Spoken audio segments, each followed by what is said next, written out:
From JBS Studios in Greater New York, this is the JBS News Update with Teisha Bader. I'm Teisha Bader with the JBS News Update for Friday, April the 17th, 2020. Israel's President Reuven Rivlin set a potential date for a fourth round of elections, if it comes to that, of August the 4th of this year. Although he expressed once again his hope to prevent such a thing from happening. Talks between Israeli Prime Minister Benjamin Netanyahu's Likud party and Benny Gantz's Blue and White continued today to try and form an emergency unity government, with no real progress reported as of this time. Jewish organizations shared their outrage and dismay over the use of Nazi imagery and comparisons in the recent protests in Michigan against the state's lockdown policy put into effect to try and curb the spread of the coronavirus. A number of posters with swastikas and comparing Governor Gretchen Whitmer to Hitler were seen outside the state capitol in Lansing on Wednesday. The Jewish Community Relations Council of Detroit, which is merged with the local American Jewish Committee, said that regardless of one's political views, the use of such imagery and symbolism is inexcusable. They noted that the Nazi imagery is particularly galling as it comes only days before Yom HaShoah, Holocaust Remembrance Day, which begins Monday night.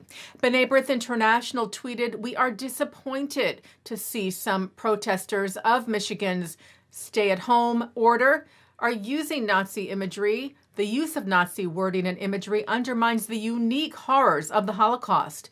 And CEO of the Conference of Presidents of Major American Jewish Organizations, William Daroff, sent his response to JBS, writing, "I am shocked and appalled by the use of Nazi imagery at protests against lockdown measures in Michigan. Regardless of circumstances," Daroff said, "it is never appropriate to use Nazi symbols for any reason. The use of Nazi imagery is particularly offensive during the Holy Week of Passover and immediately before Yom HaShoah, which commemorates the murder of 6 million Jews during the Holocaust." Meanwhile, the governor of Colorado, Jared Polis, was asked by a member of the press about similar sentiments reportedly expressed in his state, comparing his stay-at-home order to Nazism. Polis, who is the state's first Jewish governor and the first openly gay man elected governor of any state, got emotional in his response at the news briefing. As a Jewish American who lost family in the Holocaust, I'm offended by any comparison to Nazism. We act to save lives, the exact opposite of the slaughter of 6 billion Jews and many gypsies and Catholics and gays and lesbians and Russians and so many others. And Daroff joined his fellow leaders of the Conference of Presidents, Arthur Stark and Malcolm Hoenlein, in lauding a new bipartisan initiative to help promote U.S. cooperation with Israel on fighting the coronavirus pandemic. Republican Senator Ted Cruz of Texas and Democrat Chris Coons of Delaware, who are both members of the Senate Foreign Relations Committee, said they will push for a $12 million appropriation in the upcoming Phase 4 CARES 2 bill to enhance partnerships between companies in the U.S. and Israel to develop innovative medical projects aimed at detecting, treating, and curing COVID-19. The conference leaders tweeted, "The U.S. and Israel are among the most medically advanced countries in the world, and Americans and Israelis stand to benefit immensely by increased cooperation and collaboration." The American Jewish Committee thanked these senators as well, tweeting that global crises require global solutions. And the United States is sending $5 million to help Palestinians in the West Bank cope with the COVID-19 pandemic. U.S. Ambassador to Israel David Friedman tweeted that he was very pleased about the aid, which he said will go to Palestinian hospitals and households to meet immediate life-saving needs in combating the virus. Israel is said to be sending some 5,000 face masks to neighboring Jordan to help curb the spread of the coronavirus there.